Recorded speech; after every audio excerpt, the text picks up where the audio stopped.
नमस्कार दोस्तों, मैं Parasnath life high study IAS में आपका स्वागत है। आज हम लोग राजा महेंद्र प्रताप सिंह राज्य विश्वविद्यालय अलीगढ़ के बीएड फोर्थ सेमेस्टर एग्जाम 2023-24 जो 9 मई 2024 से एग्जाम होने जा रहा है, उसके लिए पेपर 403 अर्थात स्वयं की समझ या अंडरस्टैंडिंग ऑफ सेल्फ का यूनिट 4 आत्म अभिव्यक्ति के कौशल का विकास का प्रैक्टिस सेट 10 हल करेंगे। इसके 75 प्रश्न यहाँ से हम लोग हल करेंगे। निश्चित रूप से एग्जाम में यहाँ से सेम टू सेम आने की संभावना है, इसलिए आप लोग वीडियो को पूरा देखिएगा। पहले यूनिट वाइज, उसके बाद फुल प्रैक्टिस सेट हल करेंगे। यह पेपर 40 अंक का होगा, 75 प्रश्न दिया रहेगा, 65 प्रश्न हल करना होगा आप लोगों को, अर्थात एक प्रश्न 0.615 अंक का होगा। समय 2 घंटे अर्थात 120 मिनट का होगा। इस पेपर में पास होने के लिए आप लोगों को कम से कम 16 अंक प्राप्त करना होगा, अर्थात 26 प्रश्न सही करना होगा। दोस्तों, प्रश्नों पर आएँ, लेकिन उससे पहले प्लीज़ आप लोग वीडियो को ज़्यादा से ज़्यादा शेयर कीजिए, जिससे सभी लोगों को लाभ हो सके। यदि आप लोग चैनल को सब्सक्राइब नहीं किए हैं तो चैनल को सब्सक्राइब कीजिए तथा वीडियो को लाइक और शेयर ज़रूर कीजिए, इससे मोटिवेशन मिलता है। आइए देखते हैं प्रश्नों को।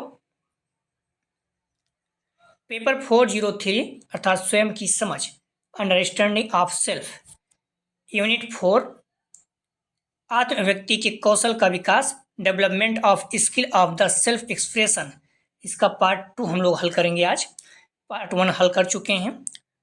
यदि आप नहीं देखे हैं या फिर दोबारा देखना चाहते हैं तो आप डिस्क्रिप्शन में जाएं, वहाँ लिंक का प्लेलिस्ट वीडियो 403 दिया गया है। इस जगह पे क्लिक करेंगे, सारी वीडियो आपको क्रम से मिल जाएगी। क्लियर? जस्ट इसके नीचे अगर क्लिक करेंगे तो लिंक का प्लेलिस्ट ऑल पेपर दिया गया है, आपको वहां से सारे पेपर की सारी वीडियो क्रम से मिल जाएगी।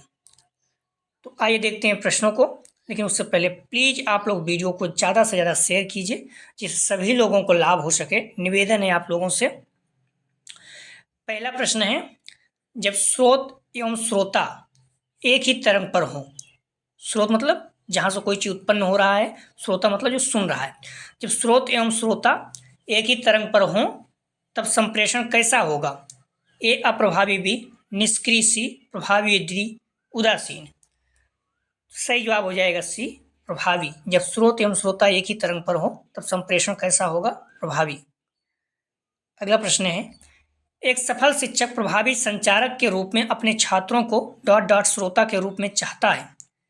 ए प्रशंसात्मक, बी निष्क्रिय, सी नाम मात्र, डी सक्रिय। सही जवाब हो जाएगा 2 का ध्यान रखना, डी सक्रिय। एक सफल शिक्षक प्रभावी संचारक के रूप में अपने छात्रों को सक्रिय श्रोता के रूप में चाहता है। अगर क्लास चल रही है, शिक्षक पढ़ा रहा है, तो सक्रिय मतलब जो श्रोता है था, जो शिक्षक, जो बच्चे हैं, छात्र हैं, वो सक्रिय होकर सुने। ऐसा नहीं कि निष्क्रिय मतलब सोते रहे, कुछ भी मन में बात कर रहे हैं, उसकी ध्यान लगा के सुने, जुड़े रहें। डी इसका सही जवाब है, तो 2 का सही जवाब हो जाएगा डी सक्रिय। अगला प्रश्न है, एक शिक्षक प्रभावी श्रवण हेतु कौन सी तकनीक नहीं अपनाएगा? ध्यान रखना, नहीं शब्द आ जाए महत्वपूर्ण हो जाता है। ए हाव भाव पर ध्यान देना, बी उत्साहजनक मौखिक संदेश देना, सी समय से पहले मूल्यांकन, डी आंखों से संपर्क रखना। एक शिक्षक प्रभावी श्रवण हेतु कौन सी तकनीक नहीं अपनाएगा? सही जवाब हो जाएगा सी, समय से पूर्व मूल्यांकन नहीं करेगा। सी सही जवाब है। अगला प्रश्न है, स्रोत एवं श्रोता जब एक समान अर्थ ज्ञापित करने हेतु एक ही तरह की भाषा एवं पदों का अनुप्रयोग करते हैं तब संप्रेषण किस प्रकार का होगा? ए प्रभावशाली, बी सक्रिय, सी उद्देश्यपूर्ण, डी उपयुक्त सभी। सही जवाब हो जाएगा डी उपयुक्त सभी। अगला प्रश्न है, संचार के प्रभावी होने के लिए शिक्षक एवं छात्र होने चाहिए।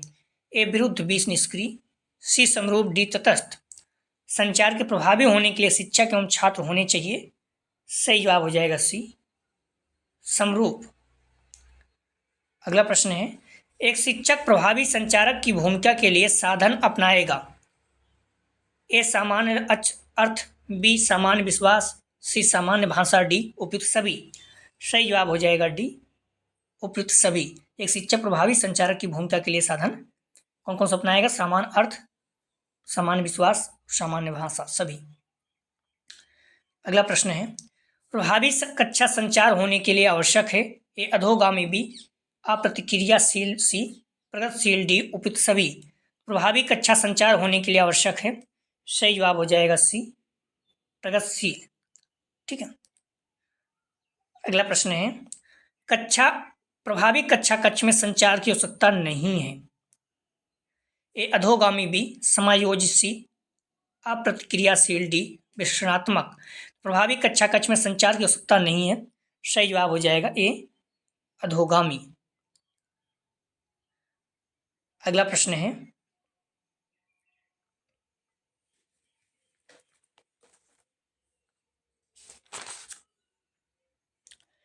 विश्लेषणात्मक संचार का क्या अर्थ है। विश्लेषणात्मक यहाँ पर मां रहेगा, ठीक है, लाइन में ध्यान रखना आप लोग। तो विश्लेषणात्मक संचार का क्या अर्थ है, ए जटिल अवधारणाओं को टुकड़ों में विभाजित करना बी, संपूर्ण विषय वस्तु को समझना सी, विखरी सामग्री को जोड़ना डी, परिवेशी उदाहरण प्रस्तुत करना। सही जवाब हो जाएगा 9 का ए, जटिल अवधारणाओं को टुकड़ों में विभाजित करना। अगला प्रश्न है वह संचार कौन सा है जिसमें एक शिक्षक छात्रों की समस्याओं एवं आवश्यकताओं के अनुसार अपनी संचार शैली को अनुकूलित करने में सक्षम है। ए प्रगतिशील संचार, बी निष्क्रिय संचार, सी समायोजित संचार, डी विश्लेषणात्मक संचार। सही जवाब हो जाएगा सी, समायोजित संचार। अगला प्रश्न है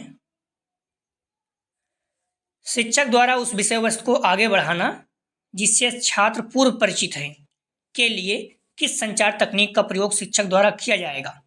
ए समायोजित संचार तकनीक, बी प्रगतिशील संचार तकनीक, सी विश्लेषणात्मक संचार तकनीक, डी उपयुक्त सभी। सही जवाब हो जाएगा बी, प्रगतिशील संचार तकनीक। अगला प्रश्न है अप्रतिक्रियाशील संचार है।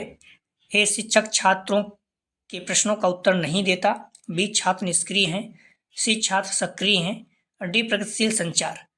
सही जवाब हो जाएगा 12 का ए, शिक्षक छात्रों के प्रश्नों का उत्तर नहीं देता, ये जो है अप्रतिक्रियाशील संचार है। अगला प्रश्न है करीब 60 प्रश्न है, ठीक है, तो आप लोग प्रश्नों को पूरा देखिएगा। प्रश्न है संप्रेषण और अधिगम की दृष्टि से शिक्षण और अधिगम के अधिकांश ऑनलाइन प्लेटफॉर्म हैं। ए तुल्यकालिक, बी अतुल्यकालिक, सी विशिष्ट समय सीमाबद्ध, डी अरुचिपूर्ण। सही जवाब हो जाएगा 13 का बी, अतुल्यकालिक। अगला प्रश्न है संप्रेषण का वह प्रकार कौन सा है जिसमें स्रोत एवं श्रोता दोनों की एक साथ उपस्थिति आवश्यक नहीं होती। ए तुल्यकालिक संप्रेषण, बी अतुल्यकालिक संप्रेषण, सी सीमाबद्ध संप्रेषण, डी प्रगतिशील संप्रेषण। तो संप्रेषण का वह प्रकार कौन सा है जिसमें स्रोत एवं श्रोता दोनों की एक साथ उपस्थिति आवश्यक नहीं होती है। सही जवाब हो जाएगा 14 का बी, अतुल्यकालिक संप्रेषण। अगला प्रश्न है रियल टाइम अर्थात वास्तविक समय संचार माध्यम कहलाते हैं। ए अतुल्यकालिक, बी तुल्यकालिक, सी ऊर्ध्व स्तर, डी असमकालिक माध्यम। तो रियल टाइम वास्तविक समय संचार माध्यम कहलाते हैं। सही जवाब हो जाएगा बी, तुल्यकालिक। आप लोगों से निवेदन है कि प्लीज़ आप लोग वीडियो को लाइक और शेयर करें जिससे सभी लोगों को लाभ हो सके, ठीक है। आप लोग थोड़ा सहयोग करिए, जल्दी से 25,000 सब्सक्राइबर पूरा कीजिए, थोड़ा अच्छा लगता है। अगर आप एक लोगों को भी शेयर करेंगे तो हो जाएगा, ठीक है। लगभग 700 कम है, 750, तो प्लीज़ इतना हेल्प कीजिए। समकालिक संचार के माध्यम हैं। A video conferencing, B live chat, C phone call, D उपयुक्त सभी। समकालिक संचार के माध्यम हैं। सही जवाब हो जाएगा 16 का डी, उपयुक्त सभी। अगला प्रश्न है प्रभावी संचारक की भूमिका शिक्षक द्वारा किस संप्रेषण के प्रकार में निभाई जा सकती है। ए अतुल्यकालिक संप्रेषण, बी तुल्यकालिक संप्रेषण, सी ऊर्ध्व संप्रेषण, डी अधोगामी संप्रेषण। सही जवाब हो जाएगा 17 का, ध्यान रखना बी, तुल्यकालिक संप्रेषण। अगला जो टॉपिक है आत्म व्यक्ति को प्रभावित करने वाले कारक, फैक्टर इफेक्टिव सेल्फ एक्सप्रेशन, ठीक है। इससे प्रश्न देखेंगे। इसका पहला प्रश्न है अर्थात प्रश्न संख्या 18, लेकिन इसका टॉपिक संबंधित पहला प्रश्न है आत्म व्यक्ति को प्रभावित करने वाले कारक हैं। ए विवाद, बी प्रथाएं, सी रूढ़ियां, डी उपयुक्त सभी। ध्यान रखना, सही जवाब हो जाएगा आत्म व्यक्ति को प्रभावित करने वाले कारक हैं। सही जवाब हो जाएगा डी, उपयुक्त सभी। विवाद हो गया, प्रथाएं हो गया, रूढ़ियां, सभी हो जाएगा। ठीक है,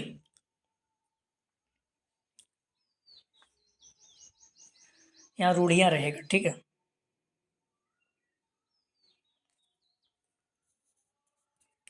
अगला प्रश्न है, कक्षा कक्ष में छात्र की आत्म व्यक्ति को कौन सा कारक प्रभावित करेंगे? ए शिक्षक का सत्तावादी व्यवहार, बी छात्र के असफलता, सी छात्र की शंका, डी उपयुक्त सभी। सही जवाब हो जाएगा डी, उपयुक्त सभी। आप लोग प्रश्नों का जवाब जरूर दें, इससे क्या होगा, आप साथ में बने रहेंगे और प्रश्न आपको याद होते रहेंगे। ठीक है, प्रश्न है, आत्म व्यक्ति को कौन सा कारक प्रभावित नहीं करेगा? ए रूढ़िगत व्यवहार, बी लिंग, सी पूर्वग्रह, डी समानता। तो आत्म व्यक्ति को कौन सा कारक प्रभावित नहीं करेगा? तो यहाँ पर रूढ़ सिर्फ रहेगा। ठीक है, ये नहीं रहेगा। ए रूढ़गत व्यवहार, बी लिंग, सी पूर्वाग्रह, डी समानता। सही जवाब हो जाएगा 20 का, ध्यान रखना डी, समानता जो है ये प्रभावित नहीं करेगा क्योंकि ये पॉजिटिव है। अगला प्रश्न है, कक्षा कक्ष के संबंध में आत्म व्यक्ति प्रभावित कब होगी? जब ये सभी छात्र शांत रहें, बी प्रिय छात्र ही उत्तर दें, सी निरंकुश व्यवहार, डी उपयुक्त सभी। कक्षा कक्ष के संबंध में आत्म व्यक्ति प्रभावित होगी जब, सही जवाब हो जाएगा डी, उपयुक्त सभी। निरंकुश व्यवहार भी, प्रिय छात्र ही उत्तर दें, ये भी निगेटिव पॉइंट है, सभी छात्र शांत रहे, ये भी निगेटिव पॉइंट है। सही जवाब हो जाएगा सभी। अगला प्रश्न है, एक शिक्षक अपनी समावेशी कक्षा में भाषाई विभिन्नता वाले छात्र के संबंध में क्या दृष्टिकोण अपनाएगा? ए भाषा विविधता का उत्सव मनाएगा, बी उसे बाद में मौका देगा, सी उसको अनदेखा करेगा, डी भाषा अप्रासंगिक होती है। सही जवाब हो जाएगा 22 का ए, भाषा विविधता का उत्सव मनाएगा। अगला प्रश्न है, भाषा की कक्षा में आत्म व्यक्ति का सरल साधन है। ये मातृभाषा, बी मानक भाषा, सी संपर्क भाषा, डी संकेत भाषा। सही जवाब हो जाएगा 23 का ए, मातृभाषा। अगला प्रश्न है,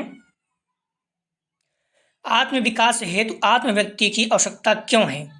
ए आत्म व्यक्ति स्वयं का प्रकटन, बी आत्म व्यक्ति चेतन मन की क्रिया, सी आत्म व्यक्ति से समायोजन होता है, डी उपयुक्त सभी। सही जवाब हो जाएगा 24 का डी, उपयुक्त सभी। अगला प्रश्न है, आत्म व्यक्ति को प्रभावित करने वाले मनोवैज्ञानिक कारक हैं। ए रूढ़ियां, बी संवेग, सी रीति रिवाज, डी शोर। आत्म व्यक्ति को प्रभावित करने वाले मनोवैज्ञानिक कारक हैं। सही जवाब हो जाएगा बी संवेग, इमोशन। अगला प्रश्न है, आत्म व्यक्ति को प्रभावित करने वाले मनोवैज्ञानिक कारण नहीं है। ए संवेग, बी परंपराएं एवं रूढ़ी रीति रिवाज, सी भय, डी अभिव्यक्ति। सही जवाब हो जाएगा 26 का बी, परंपराएं एवं रीति रिवाज।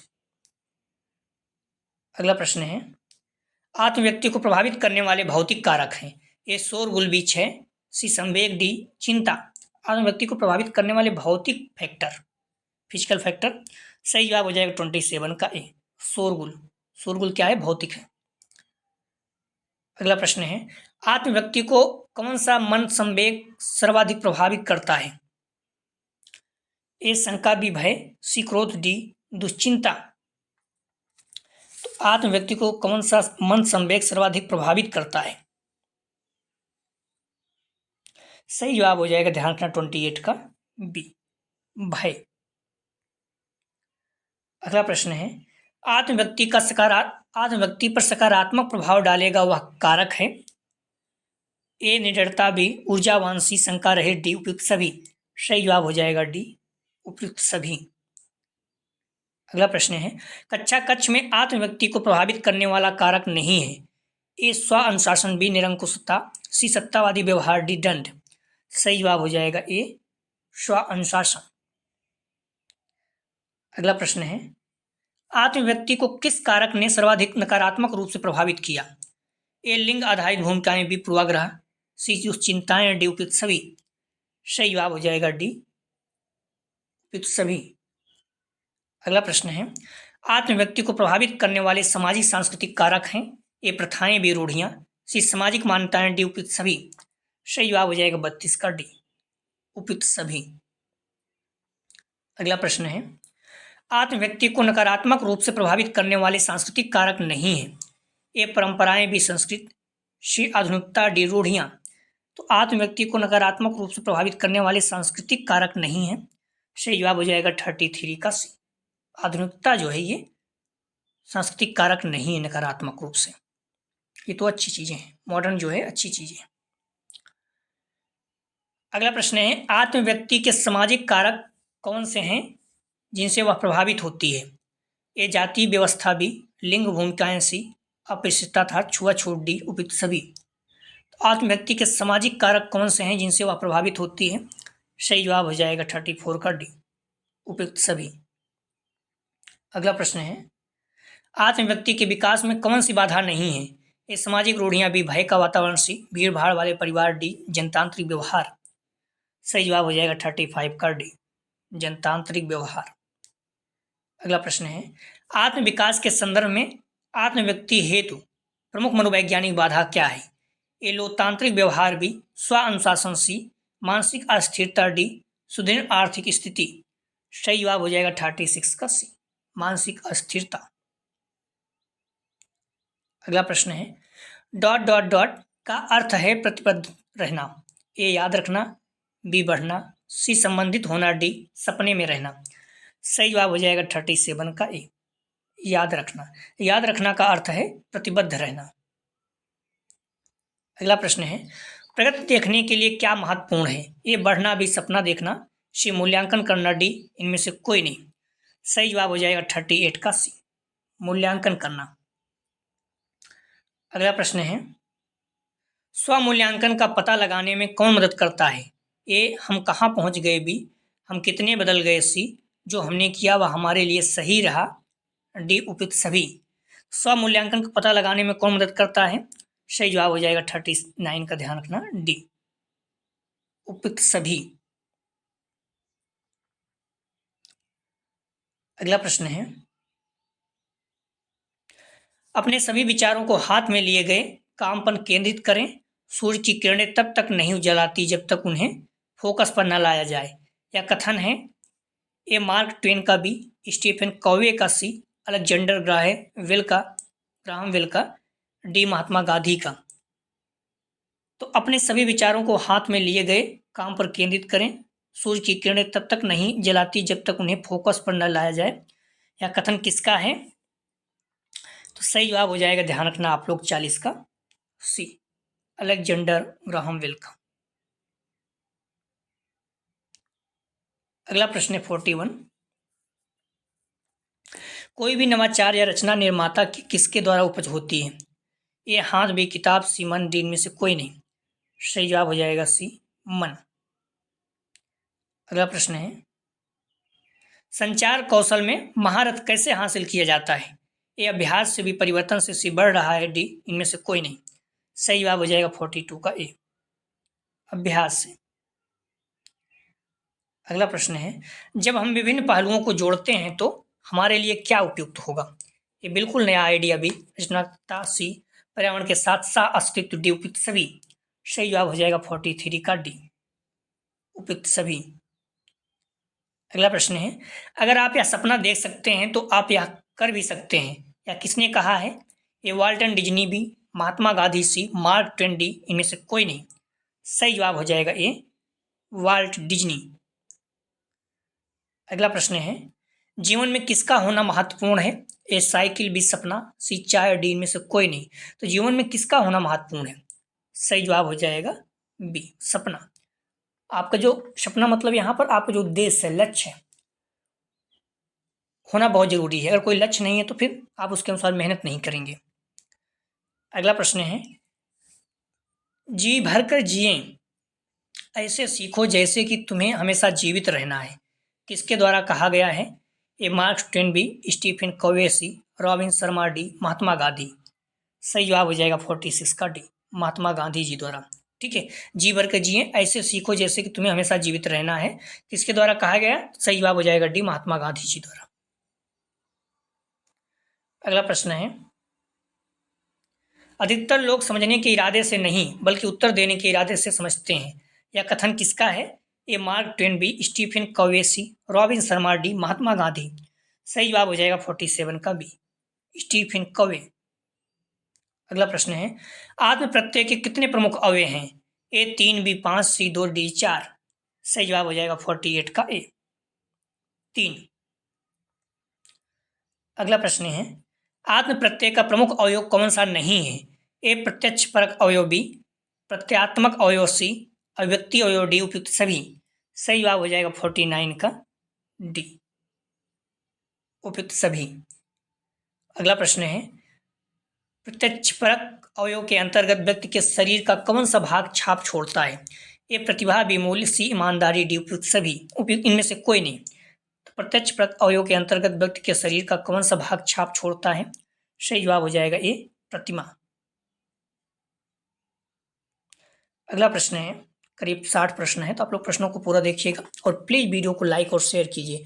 कॉलेज ग्रुप या फिर जो भी फ्रेंड आपके बीएड कर रहे हैं या फिर जहाँ से आप बीएड कर रहे हैं वहाँ के जो बच्चे सेकंड सेमेस्टर में हैं, उनको एग्जाम होने वाला है 8 मई से, उनके लिए भी हम लोग प्रैक्टिस सेट हल कर रहे हैं। प्लीज़ आप उन्हें भी बताइए, इस चैनल के बारे में निवेदन है। प्रश्न है, गुणात्मक आत्म प्रत्यय कैसा होता है? ए अस्थिर, बी स्थिर, सी सामाजिक, डी इनमें से कोई नहीं। सही जवाब हो जाएगा 51 का, ध्यान रखना ए अस्थिर। अगला प्रश्न है, what I think of my self या किस प्रकार के आत्म प्रत्यय पर आधारित है? ए वस्तुनिष्ठ, बी गुणात्मक, सी प्रत्यक्ष परक, डी अव्यक्ति। What I think myself या किस प्रकार के आत्म प्रत्यय पर आधारित है? सही जवाब हो जाएगा 52 का बी, गुणात्मक। अगला प्रश्न है, what other think of me या किस प्रकार के आत्म प्रत्यय पर आधारित है? ए वस्तुनिष्ठ, बी गुणात्मक, सी प्रत्यक्ष परक, डी अभिव्यक्ति। तो what other think of me या किस प्रकार के आत्म प्रत्यय पर आधारित है? सही जवाब हो जाएगा ए वस्तुनिष्ठ। अगला प्रश्न है, वस्तुनिष्ठ आत्म प्रत्यय कैसा होता है? ए स्थिर, बी अस्थिर, सी प्रत्यात्मक, डी प्रत्यक्ष परक। सही जवाब हो जाएगा 54 का ए स्थिर। अगला प्रश्न है, निम्न में से आत्म प्रत्यय को प्रभावित करने वाला कारक नहीं है? ए परिपक्वता, बी समायोजन, सी सीखने के अवसर, डी अभिवृत्ति। सही जवाब हो जाएगा 55 का डी अभिवृत्ति। अगला प्रश्न है, आत्म प्रत्यय व्यक्ति के विचारों और अनुभवों से बनता है या किसने कहा? ए जर्सील्ड, बी वाइली, सी सीयर्स, डी हॉर्लॉक। तो आत्म प्रत्यय व्यक्ति के विचारों एवं अनुभवों से बनता है या किसने कहा? सही जवाब हो जाएगा 56 का, ध्यान रखना ए जर्सील्ड। अगला प्रश्न है, आत्म प्रत्यय का संबंध समायोजन से होता है या किसने कहा? ए जर्सील्ड, बी वाइली, सी सीयर्स, डी कैटल। सही जवाब हो जाएगा 57 का बी वाइली। अगला प्रश्न है, आकांक्षा स्तर और आत्म प्रत्यय में ऋणात्मक संबंध होता है या किसने कहा? ए मार्गोरी, बी कैटल, सी वाइली, डी कमलेश रानी। सही जवाब हो जाएगा 58 का ए मरगोरी। अगला प्रश्न है, आत्म पहचान के लिए किस स्तर का विकास होना जरूरी है? ए संज्ञानात्मक विकास, बी सामाजिक विकास, सी आर्थिक विकास, डी संज्ञानात्मक विकास। सही जवाब हो जाएगा 59 का ए संज्ञानात्मक विकास। तो आप लोग ध्यान रखना, कुछ प्रश्न इसका जवाब आप लोग कमेंट सेक्शन में जरूर दीजिए, एग्जाम में आ सकता है। पहला, जब स्रोत एवं श्रोता एक ही तरंग पर हो तब संप्रेषण कैसा होगा? ए अप्रभावी, बी निष्क्रिय, सी प्रभावी, डी उदासीन। अगला प्रश्न है, संचार के प्रभावी होने के लिए शिक्षक एवं छात्र होने चाहिए? ए विरुद्ध, बी निष्क्रिय, सी समरूप, डी तटस्थ। अगला प्रश्न है, प्रभावी कक्षा संचार होने के लिए आवश्यक है? ए अधोगामी, बी अप्रतिक्रियाशील, सी प्रतिक्रियाशील, सी डी उपयुक्त सभी। अगला प्रश्न है, संचार कौशल में महारत कैसे हासिल किया जाता है? ए अभ्यास से, बी परिवर्तन से, सी बढ़ रहा है, डी इनमें से कोई नहीं। अगला प्रश्न है, आत्म व्यक्ति को प्रभावित करने वाले मनोवैज्ञानिक कारण हैं? ए रूढ़ियां, बी संवेग, सी रीति रिवाज, डी शोर। इन प्रश्नों का जवाब आप लोग जरूर दें, एग्जाम में आ सकते हैं। ध्यान रखना, आप लोग कमेंट सेक्शन में जाएंगे, लिंक आप प्लेलिस्ट भी 403 मिल जाएगा। इस जगह पर सारी वीडियो आपको क्रम से मिल जाएगी, क्लिक करेंगे तो। और इस जगह पे जस्ट इसके नीचे देखेंगे लिंक आप प्लेलिस्ट ऑल पेपर दिया गया है, वहाँ क्लिक करेंगे, सभी पेपर के सभी वीडियो क्रम से मिल जाएगा। तो आप लोग ध्यान रखना, आप प्लेलिस्ट से जाकर भी देख सकते हैं, ठीक है, या फिर डिस्क्रिप्शन में जाकर देख सकते हैं। तो हम लोग जो है लगभग फुल यूनिट वाइज सभी प्रैक्टिस सेट हल कर चुके हैं, ठीक है। 40 BD 402 जो है ये 9 मई को एग्जाम है। 401 जो है 18 मई को है। 403 जो है ये 20 मई को है। सभी प्रैक्टिस सेट लगभग कंप्लीट हो गया है। हम लोग फुल प्रैक्टिस सेट देखेंगे। तो आप लोग प्लीज जितना हो सके वीडियो को ज़्यादा शेयर कीजिए, लाइक कीजिए, और आप जो है बार बार वीडियो को देखिए।